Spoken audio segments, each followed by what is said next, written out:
નમસ્કાર મિત્રો, સ્વાગત છે તમારું આજના એક નવા વિડીયોમાં. જીકાસની અંદર જે છે તે યુજીની અંદર કોલેજ એડમિશન માટેની પ્રોસેસ શરૂ થઈ ગઈ છે.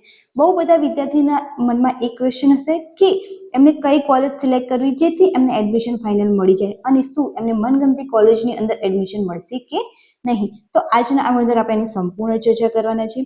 ત્યારબાદ કોલેજમાં એડમિશન કઈ રીતે મળવાપાત્ર રહેશે, રાઉન્ડ 1 રાઉન્ડ 2 કઈ રીતે થવા જઈ રહ્યું છે એની સંપૂર્ણ ચર્ચા કરીશું જેથી તમને એક્ઝેક્ટ માહિતી મળી રહે કે હવે તમારે આગળ શું પ્રોસેસ કરવાની રહેશે.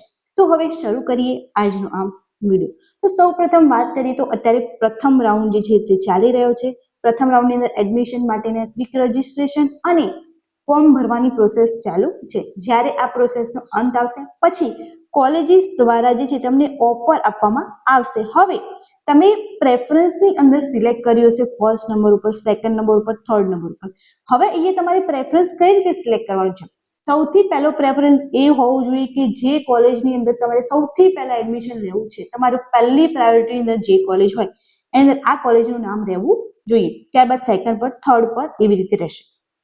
ત્યારબાદ જ્યારે ફર્સ્ટ રાઉન્ડ થશે ત્યારે કોલેજીસ જે છે એમના બેઝિસ પર જેમને એમની રિક્વાયરમેન્ટ હશે એ પ્રમાણે વિદ્યાર્થી મિત્રોને ઓફર આપશે, જેની અંદર જે છે મેરિટ બેઝ પર જનરલી જે છે આ એડમિશન મળતું હોય છે. તમારી કાસ્ટ અને મેરિટ બંને ચેક કરી અને તમને એડમિશન આની અંદર આપવામાં આવે છે.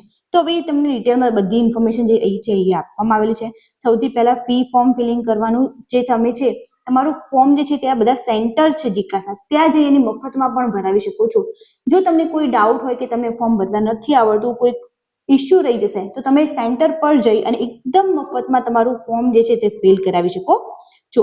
ફ્રી ફોર્મ ફિલિંગ સેન્ટર ખાતે પ્રેફરન્સ ભરી અને ડોક્યુમેન્ટ્સ અપલોડ કરવાના રહેશે. કોલેજ યુનિવર્સિટી દ્વારા પોર્ટલ પર મૂકવામાં આવેલ પ્રવેશ યાદી ચકાસવી. વિદ્યાર્થીએ પ્રવેશ યાદી મુજબ ઓફર ચેક કરી કોલેજ કે યુનિવર્સિટી વિભાગ ખાતે નિયત સમયમાં રિપોર્ટ કરી ઓટીપી દ્વારા પ્રવેશ કન્ફર્મ કરવાનો રહેશે. તો તમારે હવે પહેલા તો અત્યારે ફોર્મ ભરવાનું ચાલુ છે એની અંદર તમે પ્રેફરન્સ જે છે તમારે જે પણ કોલેજ જોતી હોય એક્ઝેક્ટ સિલેક્ટ કરી લેવાની રહેશે.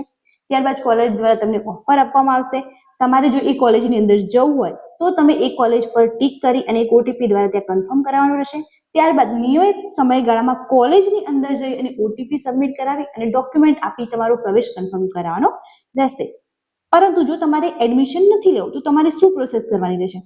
તો ફોર્મ ભર્યા બાદ જો ફર્સ્ટ રાઉન્ડમાં જે પણ કોલેજ દ્વારા તમને ઓફર આપવામાં આવ્યો છે તમારે એ કોલેજમાં નથી જવું તો તમારે કોઈ જ પ્રોસેસ કરવાની રહેતી નથી. તમે ઓટોમેટિક એ ઓફર કેન્સલ થઈ જશે અને તમે સેકન્ડ રાઉન્ડની અંદર પહોંચી જશો. પરંતુ એ વાત જરૂરથી ધ્યાન રાખજો કે જે ફર્સ્ટ રાઉન્ડની અંદર જે કોલેજ દ્વારા ઓફર કરવામાં આવી છે એની ઓફર ફરીથી તમને નહીં આવે તો ધ્યાનથી તમે સિલેક્ટ કરજો કે તમારે ત્યાં જવું છે કે નથી જવું.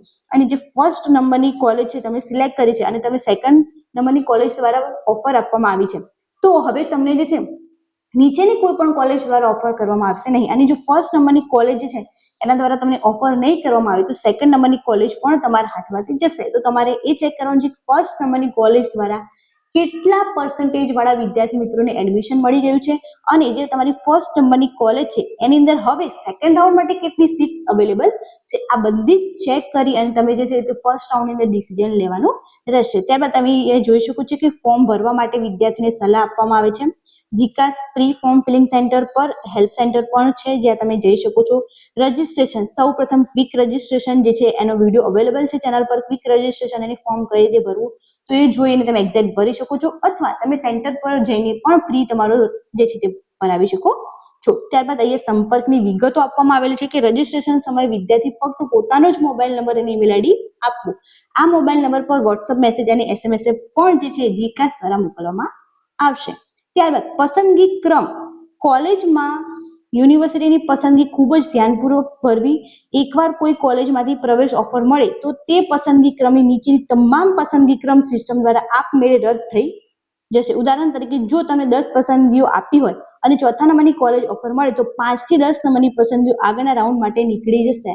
મતલબ જો તમે 1 થી 10 સિલેક્ટ કર્યા હોય અને તમને 5મા નંબરની કોલેજ દ્વારા ઓફર કરવામાં આવશે તો નીચેની બધી જ યુનિવર્સિટીઓ દ્વારા હવે તમે નેક્સ્ટમાં ઓપ્શનમાં જે છે નેક્સ્ટ રાઉન્ડમાં તમને પ્રવેશ માટે ઓફર આપવામાં આવશે નહીં. તો ક્રમ બહુ ધ્યાનથી ચૂઝ કરો. 1 થી 10માં તમારા પ્રેફરન્સ પ્રમાણે જ એક્ઝેક્ટ તમારા કોલેજની પસંદગી હોવી જોઈએ. નો રિપીટ મતલબ જે ફર્સ્ટ રાઉન્ડમાં તમને જે કોલેજ દ્વારા ઓફર કરવામાં આવશે એ કોલેજ દ્વારા સેકન્ડ અને થર્ડ ફોર્થ જેટલા પણ રાઉન્ડ છે એમાં ઓફર કરવામાં આવશે નહીં. તો આ વખતે વિદ્યાર્થી મિત્રોએ ખાસ ધ્યાન રાખવાનું છે કે એમને એમની ફર્સ્ટ નંબરની કોલેજ દ્વારા ઓફર આપવામાં આવશે કે નહીં એ પણ એમને ચકાસવાનું રહેશે અને એ પ્રમાણે એમને નિર્ણય જે છે તે લેવાનો રહે છે. એવું ના થાય કે ફર્સ્ટ નંબર તમને સેકન્ડ નંબરની પણ કોલેજ જતી રહી અને ફર્સ્ટ નંબરની કોલેજ દ્વારા પણ ઓફર કરવામાં ના આવે. અપગ્રેડ સ્થાયી વિકલ્પ જો કોઈ વિદ્યાર્થી કોલેજ ઓફર મળે છે અને તે પ્રવેશ લે પરંતુ તેને તેનાથી ઉચ્ચ પસંદગીની કોલેજમાં જવું હોય તો તેને આગામી રાઉન્ડમાં જવા માટે પોર્ટલ પર ઓનલાઈન સંમતિ આપવી પડશે. જો સંમતિ આપવામાં નહીં આવે તો વિદ્યાર્થી ઉચ્ચ પસંદગીઓ માટે આગળના રાઉન્ડમાં જઈ શકશે નહીં. તો આ એક સારો ઓપ્શન આપવામાં આવે છે કે તમે સેકન્ડ નંબરની કોલેજ દ્વારા તમને ઓફર આપવામાં આવે છે તો તમે ત્યાં સિલેક્ટ કરી લો, ત્યાં બધી પ્રોસેસ કરી દો. પરંતુ તમારે જો આગળના રાઉન્ડમાં જવું હોય તો તમારે કન્સેન્ટ આપવાનું રહેશે. તો જો ભવિષ્યમાં તમને ફર્સ્ટ નંબરની કોલેજ દ્વારા ઓફર આપવામાં આવે તો તમે એ પણ સિલેક્ટ કરી શકો છો. તો આ પ્રકારે તમારે પ્રોસેસ કરવાની રહેશે. આ વિડીયોને વધુથી વધુ શેર કરી દો જેથી જેટલા પણ વિદ્યાર્થી મિત્રોના મગજની અંદર ડાઉટ હોય એમના ડાઉટ એકદમ ક્લિયર થઈ જાય. Thank you so much for watching.